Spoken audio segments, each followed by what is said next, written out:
We make decisions every day. Some decisions are obvious and require little effort, while other decisions are complex, and the best choice is not at all clear.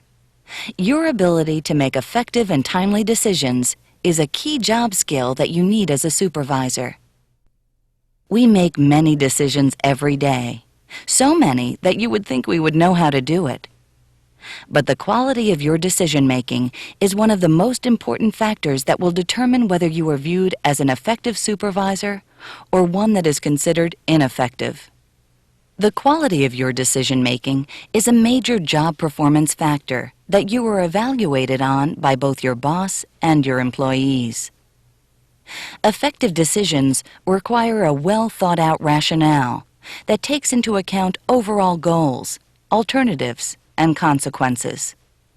Ill-considered decisions and poor decision-making techniques may cause more problems later. Hey, John, I need to ask a favor. Okay, shoot. My brother called last night and asked if I could go fishing with him this weekend. I need to leave early Thursday and take off on Friday. Are you kidding? No way. People who make snap decisions often want to appear decisive or just impatient. Often they will make decisions without considering the alternatives or the consequences of a bad decision. In this example, there may have been a valid reason to not allow the time off, but it would have been better to consider the possibilities rather than deny the request out of hand. Hey, John, the pump on Unit 2 has developed a pretty bad leak around the packing. Oh? I talked with maintenance about it. They're all tied up today on the overhaul of the other system. They'll have someone free tomorrow. They asked me to check with you to see if you want to pull someone off to repack it today or if you want to wait till tomorrow.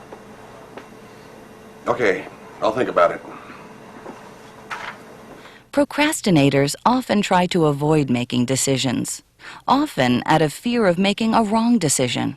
Sometimes they play devil's advocate too much and have a hard time making a decision.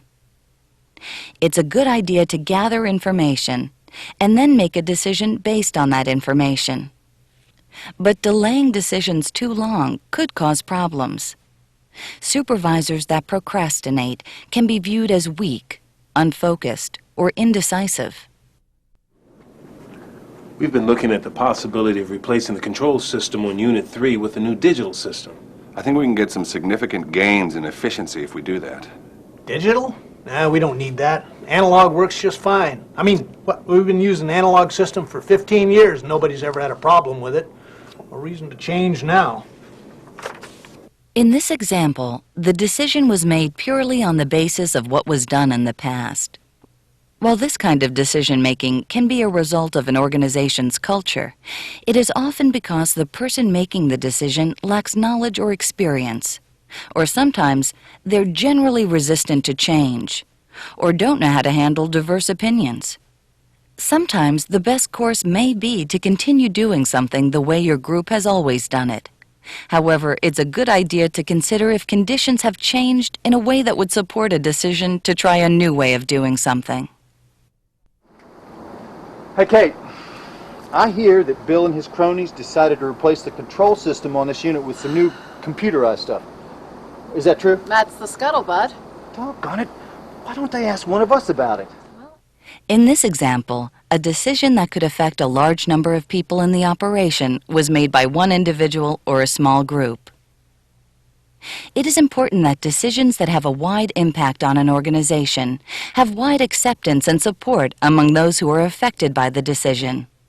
One way to get people to support a decision is to give them a chance to participate in the decision-making process.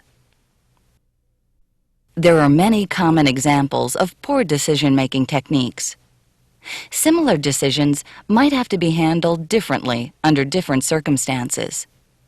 Sometimes it may be necessary to make decisions quickly, while in other situations it may be best to move slowly and consider the options.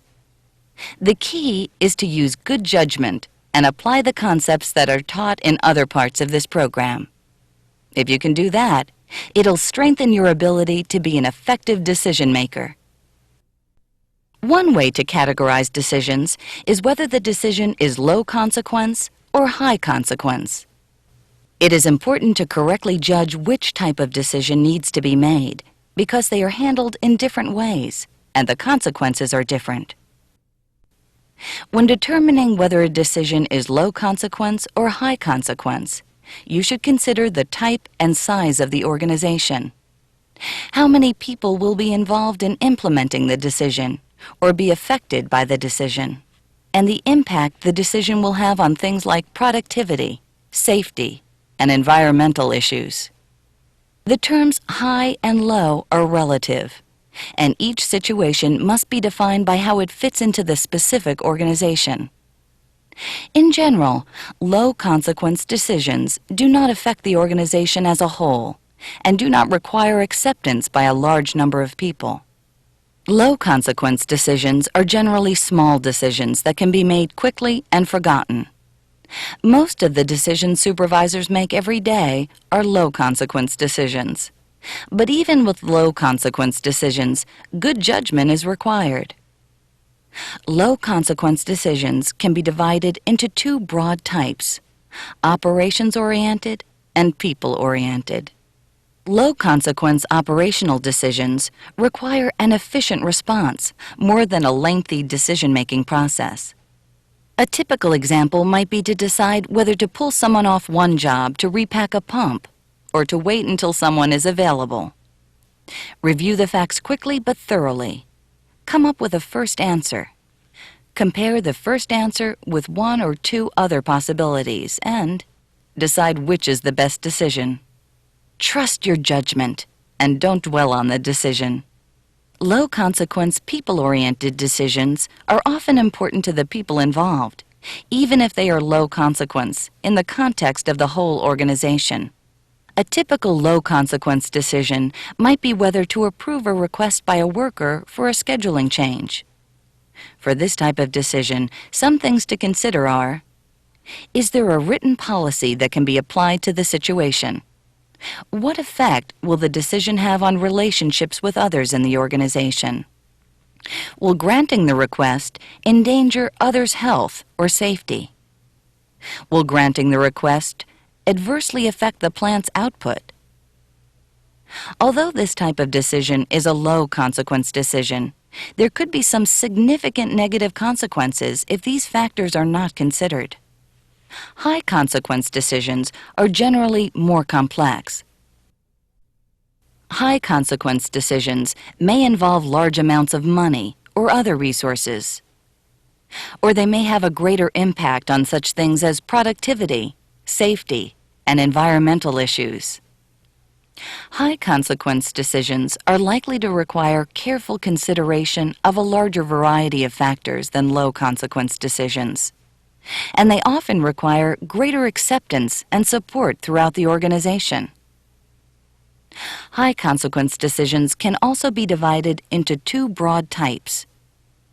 We'll call them expert-oriented decisions and broad-spectrum decisions.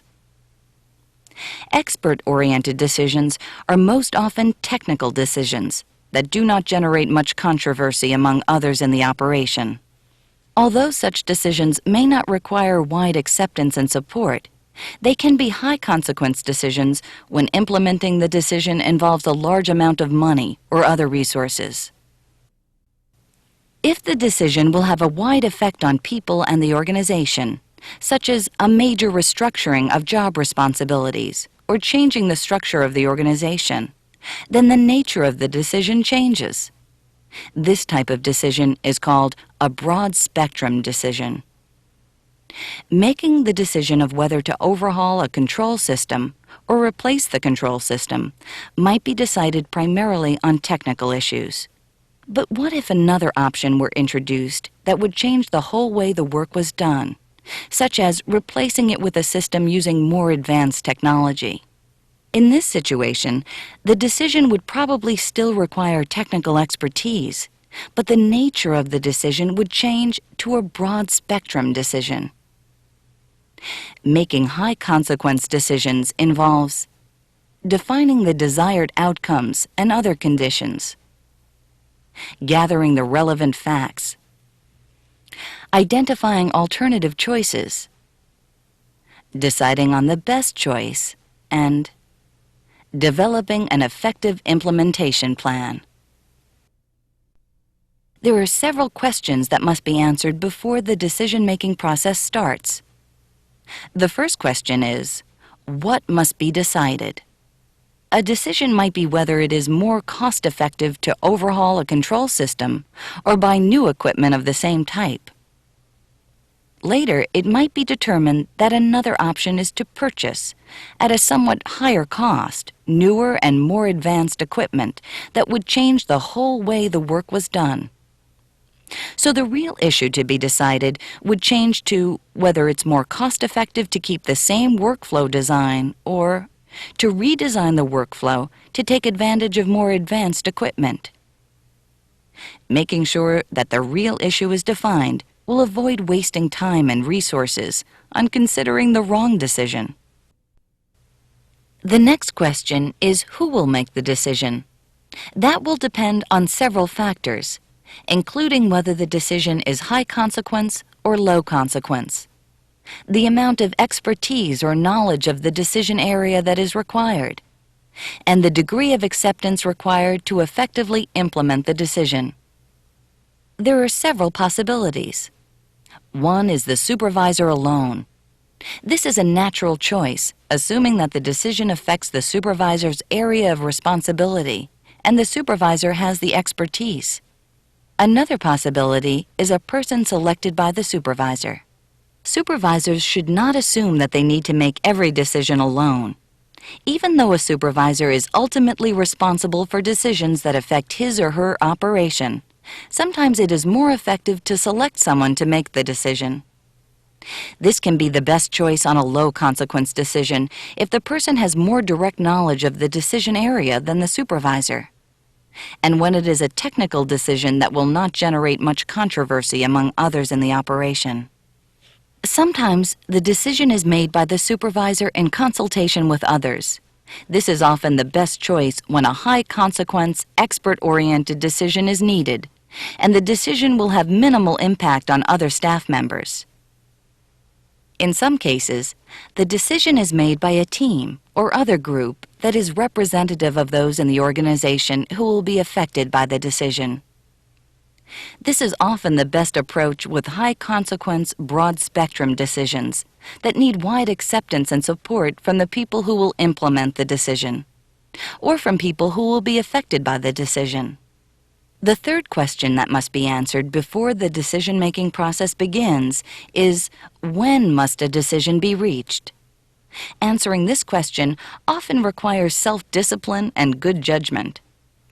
Deciding to wait can be an excuse for putting off a tough decision.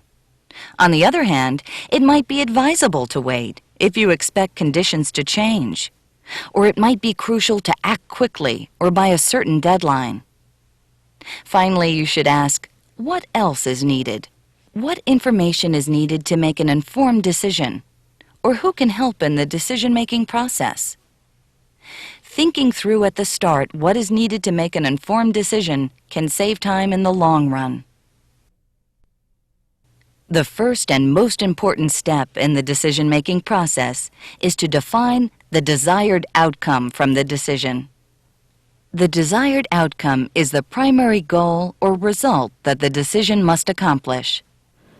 The control system on Unit 3 is starting to deteriorate noticeably.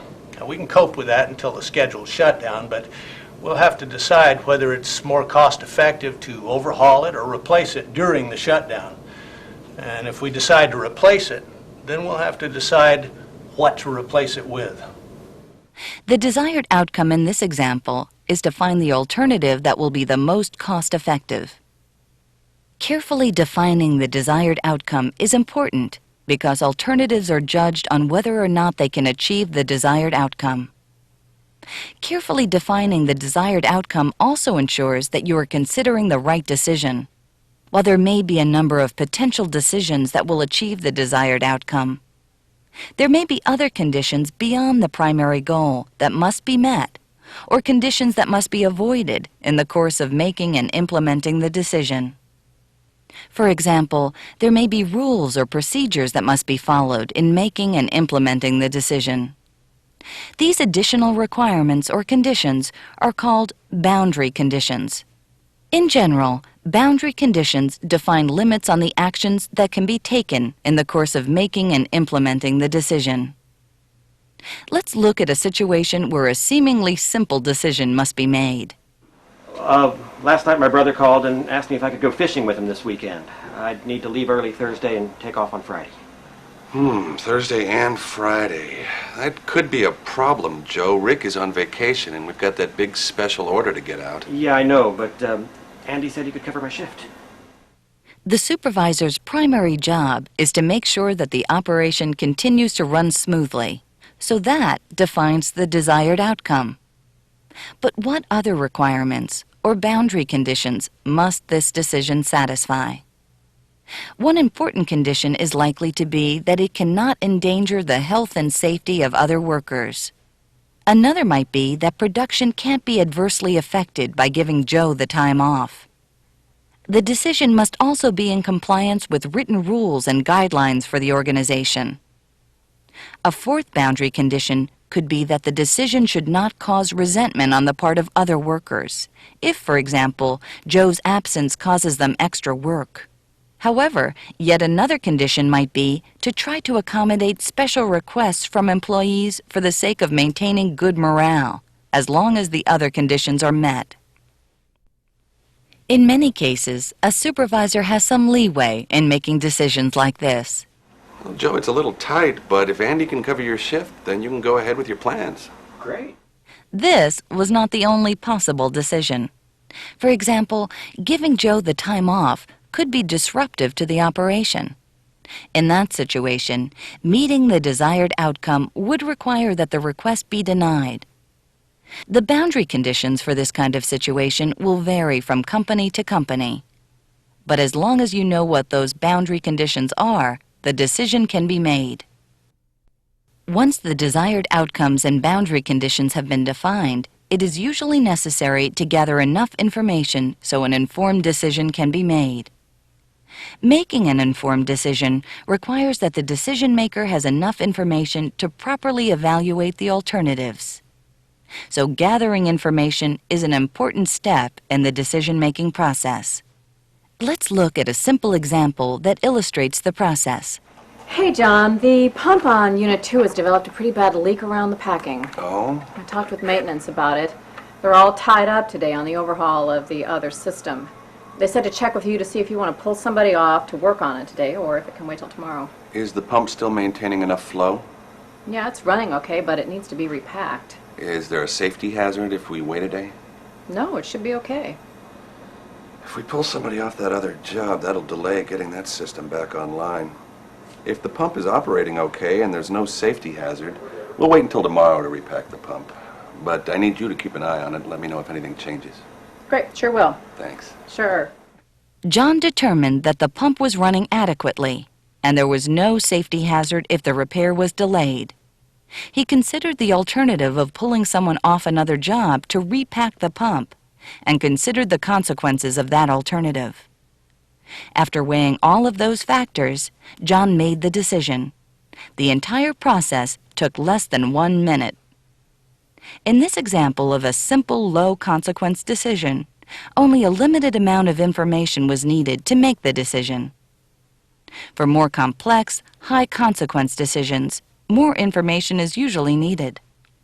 Factual information can be gathered by talking with people who are knowledgeable, by direct observation of an operation or process, and by consulting logs and other records that can provide the data that is relevant to the decision.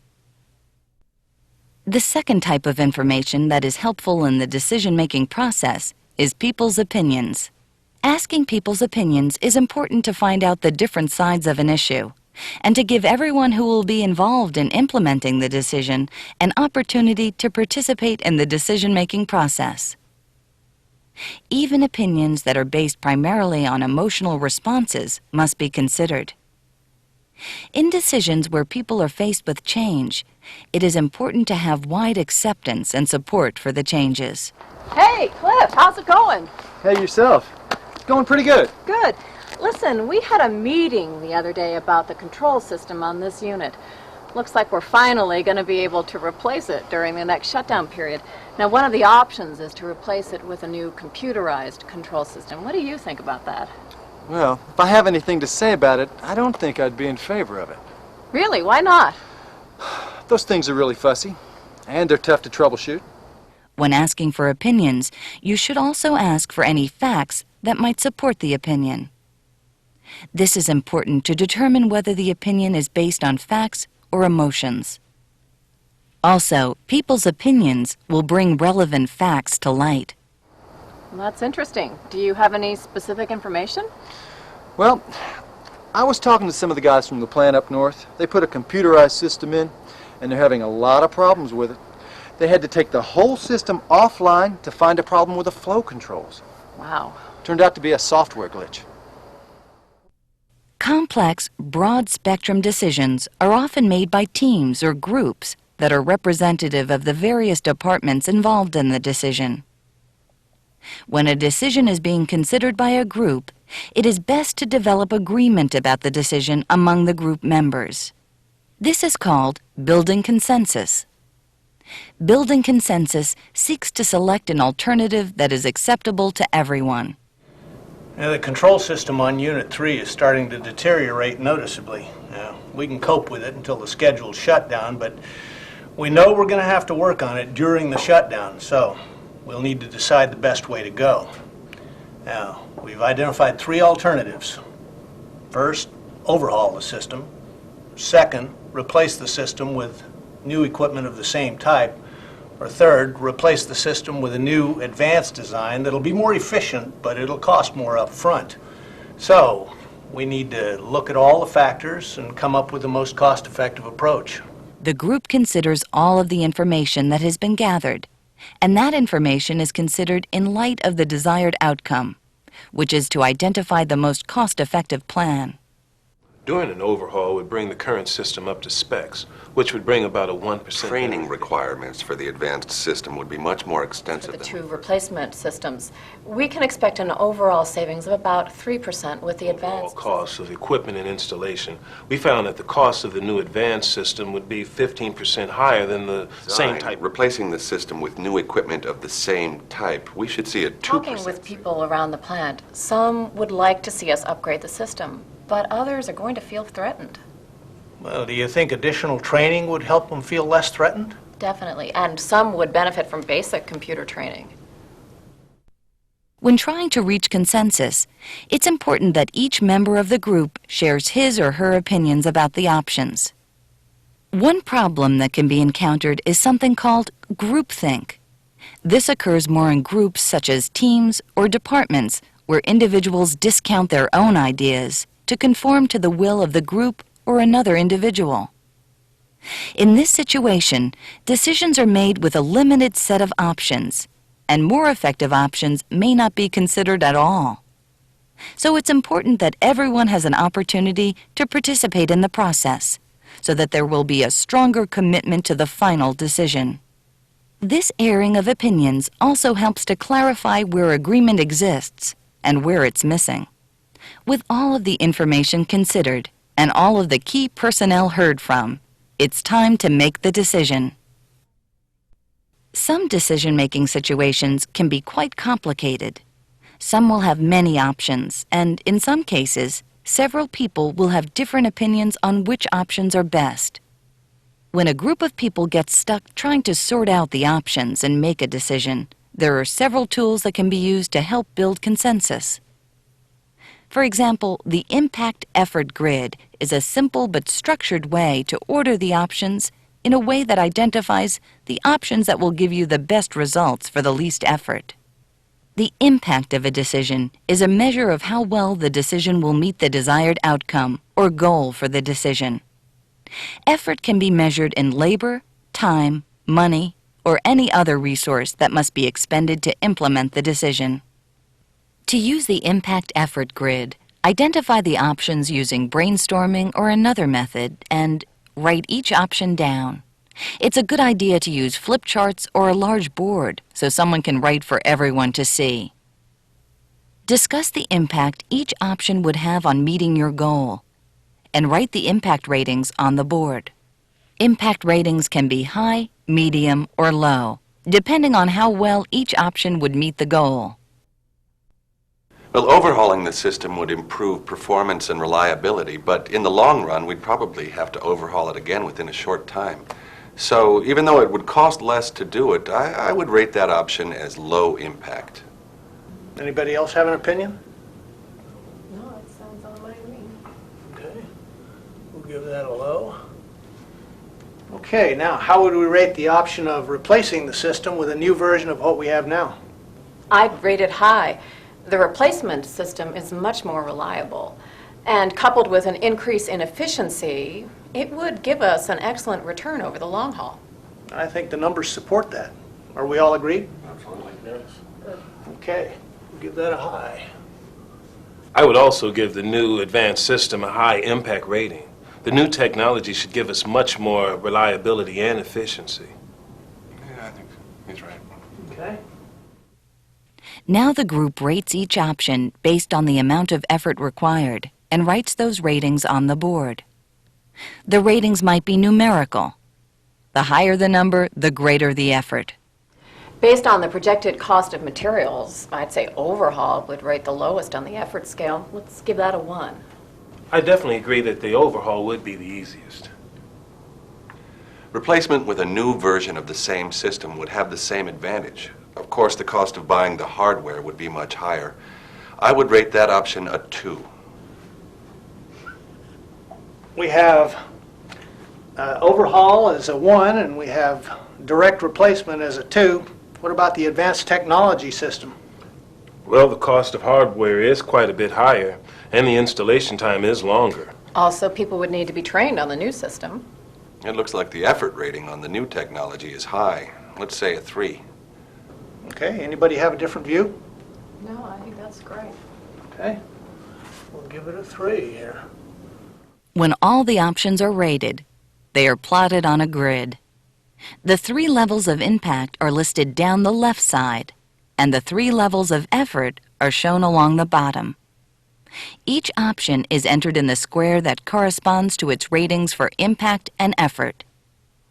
When all the options are plotted, the option that will provide the highest impact for the least effort will appear on the grid closest to the upper left corner.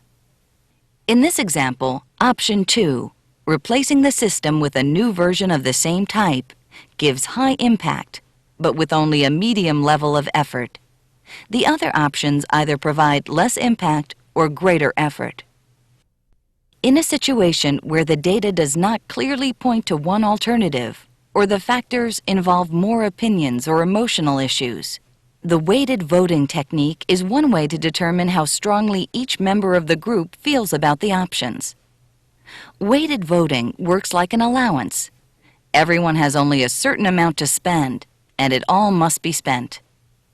The first step is to assign a predetermined number of votes to each member of the group, based on the number of options being considered. Typically, the number of votes is twice the number of options. So if there are 3 options, each person would have 6 votes.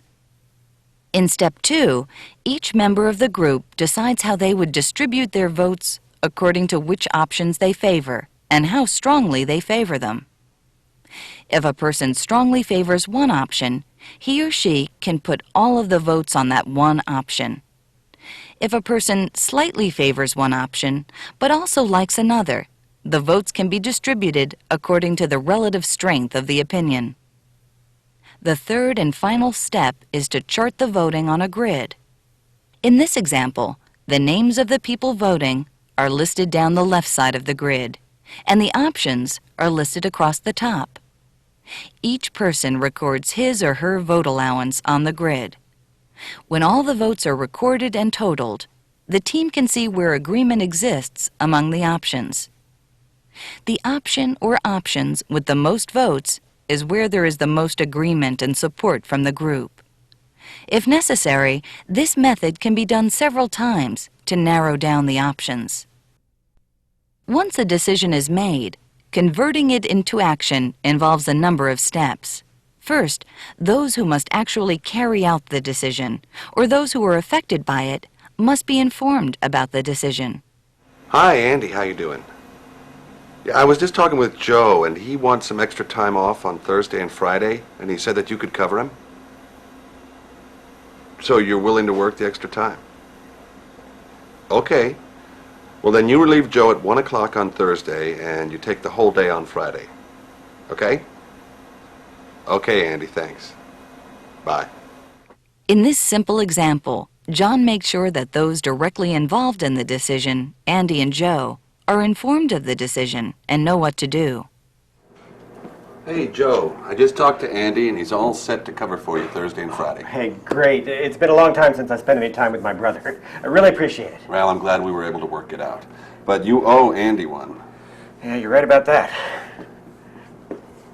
In addition, it is best to publicize non-sensitive information widely, because it may be helpful for others in the organization who work with those who are directly concerned. John posted the revised schedule so that the others in the unit would know what was going on. This example only involved 2 people. If the decision involved replacing a major system, many more people would be involved, so the communication would be that much more complex. In addition, the actions required are more complex and must be accomplished by many people.